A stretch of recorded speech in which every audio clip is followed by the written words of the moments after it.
My name's Nathan Burkhart. I'm the Director of Business Development for the Brownsville Community Improvement Corporation. And today we're in the eBridge Center for Business and Commercialization, a 36,000 square foot startup incubator and entrepreneurial resource center in the heart of historic downtown Brownsville.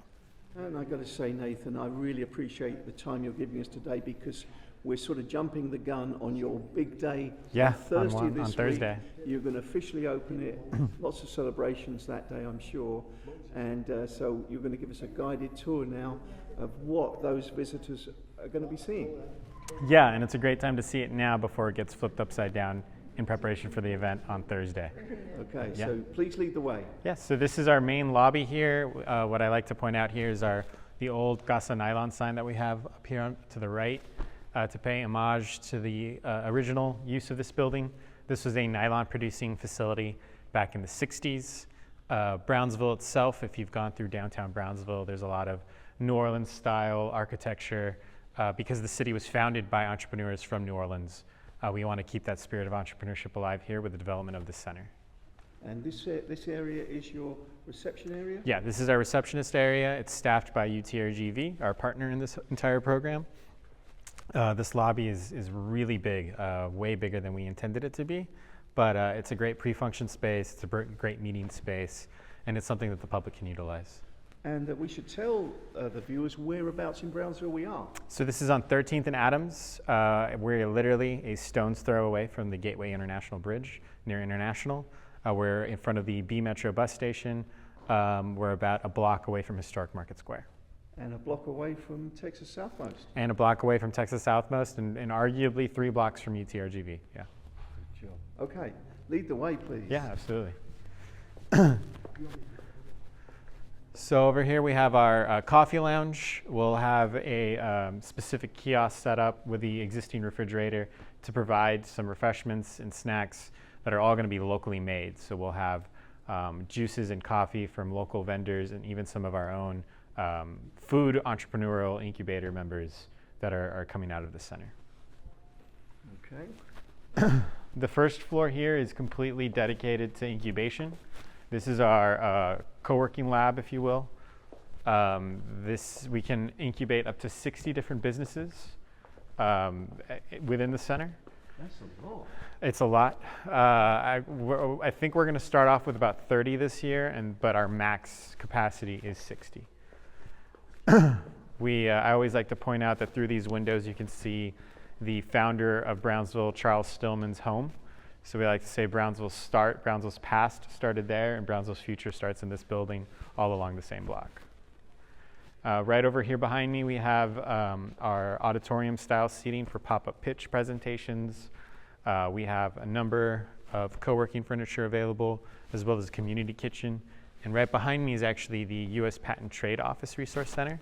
So that's a kiosk that will allow startups, not just from Brownsville, but from all over the valley south of San Antonio, to be able to register IP, look up IP, file a patent, all without the use of an attorney, just utilizing the resources that we have here for free. Why is that important for the valley? It's important for a number of reasons. Kind of the main reason being is it's necessary that once you have a product or a service to initially file for that patent, so that clearly nobody else can take it from you. You normally have to hire an attorney or go all the way up to San Antonio to do so. With having that available here for everyone in the Rio Grande Valley, we kind of just further that equitable desire to start your own business. We kind of bridge the divide there and make it accessible to everyone. And it's also going to be free for the members that are here. And that's down here on the first floor? That's down here, right here to my left. We also have a few hotel offices here on the first floor. We have 2 conference rooms that can each hold up to 16 people. And we have 3 training rooms, allowing us to train up to 120 people at any given time. Our largest training room eventually will lead into a fully developed courtyard. So these really beautiful accordion glass windows that you see here will open up into a courtyard. Right now we have it fenced off for protection as they are continuing to build the new communications and marketing department building that the city's renovating next door. Mm-hmm. But eventually we'll have quite a large courtyard that we'll both share for indoor-outdoor festivities, fundraisers, and events. And this room is? This is our largest training room. We can hold up to 60 people here, and we have 2 others that can hold 30 people each. They're already in full use. We host our 1 Million Cups events here. We also host our Kaufman events in the other 2 rooms. Thank you. Yeah.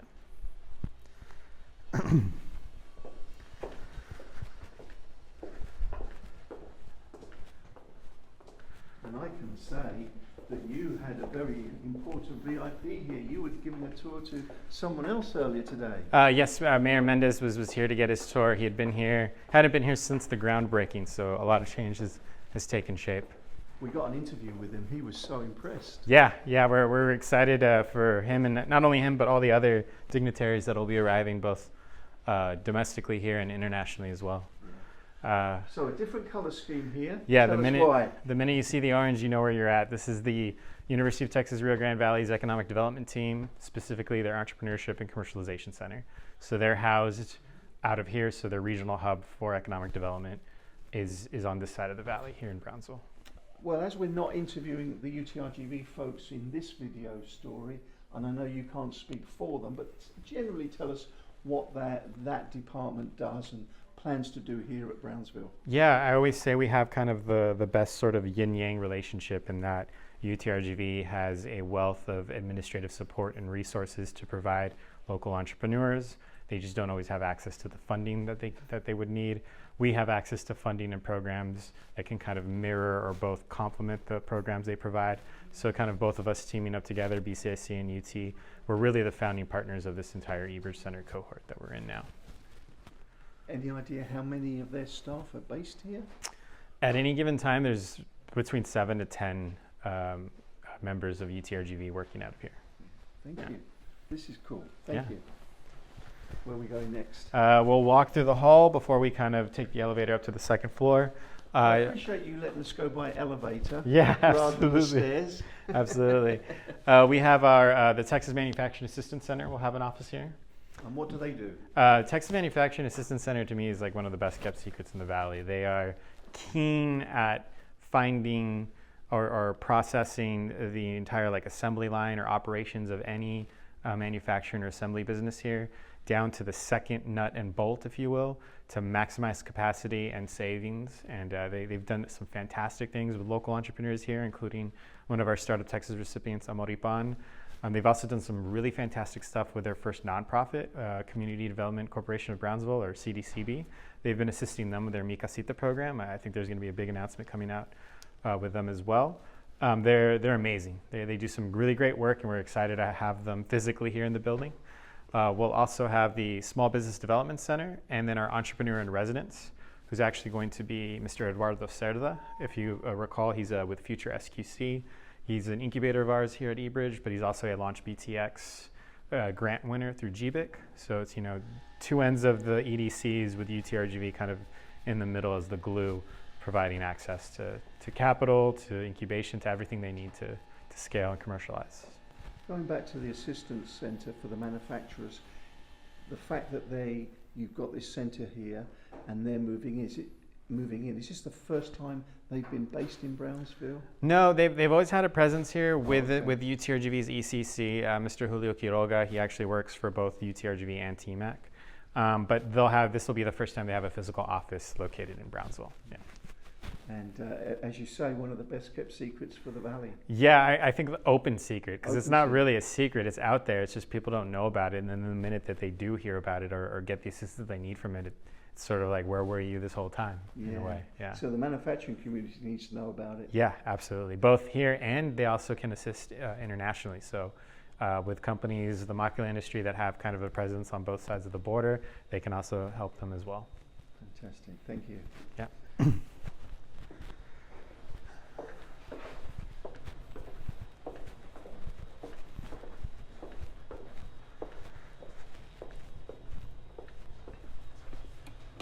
So while we're going upstairs to the second floor, you recently hosted the state legislators on the Valley Legislative trip.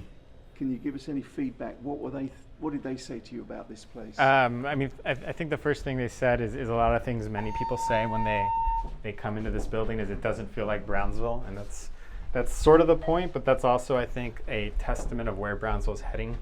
Brownsville doesn't always have to be the same community that it was 20 or 30 years ago. You know, we can advance and we can innovate and change just like everyone else. There's no reason why the Rio Grande Valley or Brownsville should not have a center like this. So I'm very excited that they could see the potential that we have, and that there's now kind of duly attention given to this region for the ability or how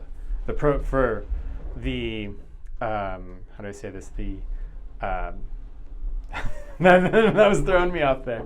It's due time that the valley gets the attention that it deserves, rightfully so. That reminds me of some comments that the Brownsville city manager, Helen Ramirez, gave us the other day when she said, with everything that's happening in Brownsville, the city of Brownsville, and she would obviously include you and your BCIC's work here, you're changing the perception of what a border town is all about. Yeah. People think very differently of what a border town is. Yeah, they still do. There's, my generation, millennials, there were not nearly as many opportunities given to us as there are at the future generation. And the development of the center, I think, kind of highlights the ability to create those opportunities. I quote President Bailey all the time, our number one export isn't cotton or citrus, it's our people, our youth. They get educated and they move on to more affluent communities. With the creation of this center, with the creation of our regional university, with the opportunities that can come from both, we can kind of create those avenues or paths to keep our best and brightest here, or at least have them have a reason to come back if they so wish. And you will have heard the comment by UTRGV's Ron Garza. You haven't even opened yet, and he's telling us that every city in the valley wants an eBridge center. Yeah, we haven't opened up yet, but I'll argue that we've been doing this for 5 years now. The relationship that UT and BCIC have had, that was kind of the founding blocks, if you will, of the eBridge Center. That's been going on for quite some time. We've had 9 soft landings come through. We've had our seed fund. We've been incubating businesses through our Kaufman program. But now we're all housed in one center, and we're incorporating a whole lot more organizations and resources to make it even better. People, perhaps in just 2 or 3 years, you'll look back and no one may have predicted the synergies that will come about by all of you being in one building. Yeah, and that's, I think, what excites me the most is before we were always so all spread out in Brownsville, and I think the cohesiveness of the relationship that we already have, that'll just continue to flourish. Thank you. Yeah. So where next? We can hop right in here. This is our blueprint lab. It's a prototyping space. So this is where startups can utilize 3D printing or kind of specialized equipment to create their prototypes and hopefully, file provisional patents as well. Can I ask who the signatures are there? The signatures there are for our groundbreaking. So everyone that was at our groundbreaking was able to sign and we're going to kind of frame and commemorate that somewhere in the building. We just haven't decided where yet. You remind us when that was? The groundbreaking was in June of 2021. So we're very quickly approaching 2 years from that groundbreaking. But I'll argue that we've been working on this since June of 2020 or even before when we were actually creating the architectural drawings. It's just, as we all know, March of 2020, the world changed. So everything was delayed by 1 whole year. Can I ask, Nathan, were you involved on that very first back of the envelope discussion? I was involved at the beginning of July of 2019. So yeah, in terms of the initial designs of recreating Casa Nylon, I was involved in. Now, choosing Casa Nylon, that was my predecessor, Mr. Josh Mejia and a few others, when they kind of looked at which building within downtown would work best, and this building came up. But the ideas and what you want to put in this building have evolved, haven't they? You've added things that you didn't think of initially. Yeah, added, changed quite a bit, and that's just been an ongoing process from the very beginning. Yeah, but yeah, I've been with BCIC every step of the way on that. Very good. Okay, where are we heading next? I can kind of just briefly overview over on this side. We've got more office space. We have office space for 11 startups here. We also have 3 cubicles within our blueprint prototyping lab. 2 of the offices are actually certified for DoD defense clearances. So if a startup has a contract with the Department of Defense and their current office doesn't meet those high, strict espionage standards that they need, we can provide them with that support so they don't lose out on that contract and continue to create jobs and workforce here in Brownsville. And then we also have our data center as well. This was originally supposed to just be an IT server room, but we went ahead and upgraded it to a Tier 1 data center. And those are a few of our entrepreneurs right now in one of their offices as well. So it's expandable. Right now we only have 2 racks, but we can expand up to 6 more. We've got 2 fiber lines coming into this building. Plenty of expansion capabilities.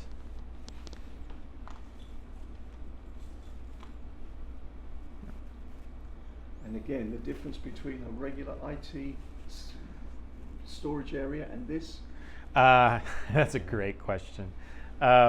There's a few restrictions. There's specialized equipment that we have in here. There's room for expansion.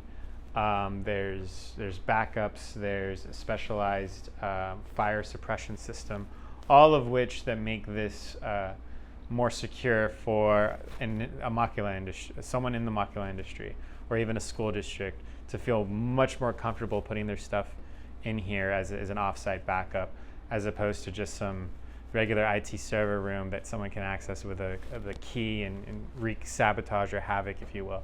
This will actually be extremely well secured and available for anyone in the valley. This might be the right time to ask, how fast is your internet service going to be here? It's gigabyte speeds. Yeah, that's fast, isn't it? It is. We have a VTX fiber, VTX1 as our fiber provider, and we're waiting on BTX fiber to open up this summer, and they'll be our redundancy network. So we're excited for that. That infrastructure was in place by Mayor Mendez and the current City Commission. They put that in place, and we're excited to utilize that as our backup when that comes. We were going to go with the private provider, but we'd like to keep it local. Yeah. And as a Brownsville resident and native, you must be so excited about where Brownsville's going in terms of getting everyone wired to have this digital divide shrunk, if not eliminated. The potential for your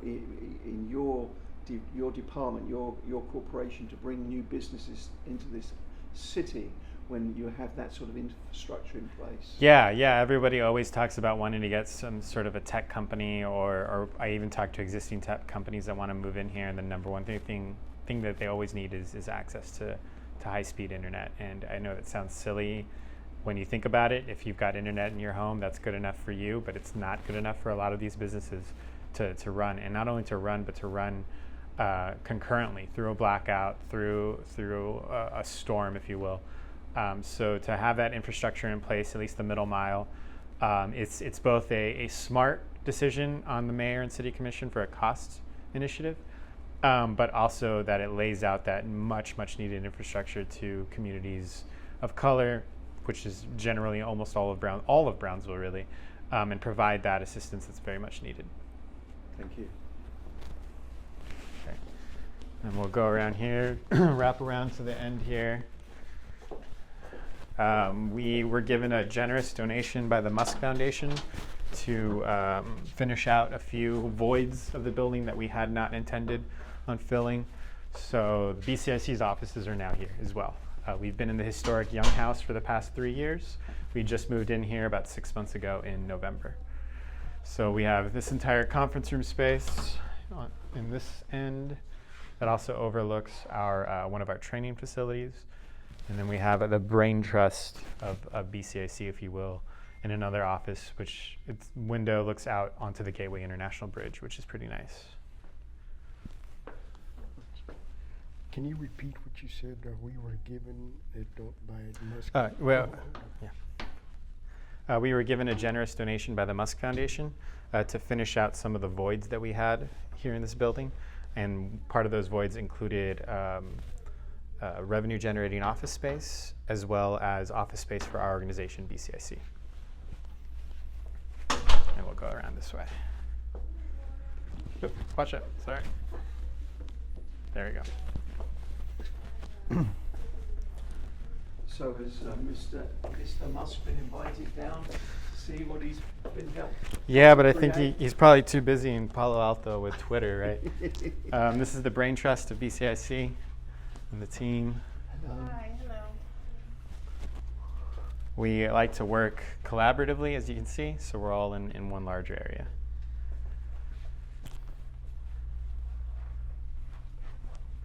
Awesome. Wow. And that's eBridge for you. We're excited about our grand opening on Thursday, March 9th at 3 o'clock. Festivities will continue till about 7. Linda Uffland-Romo and her team at UTRGV will be having an entrepreneurial panel.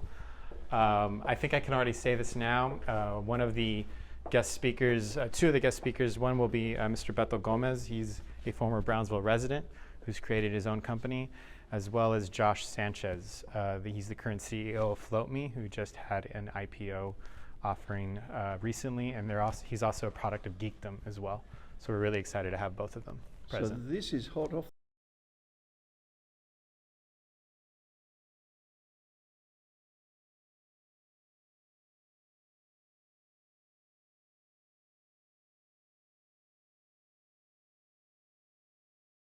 Very, very informative, an incredible place to visit.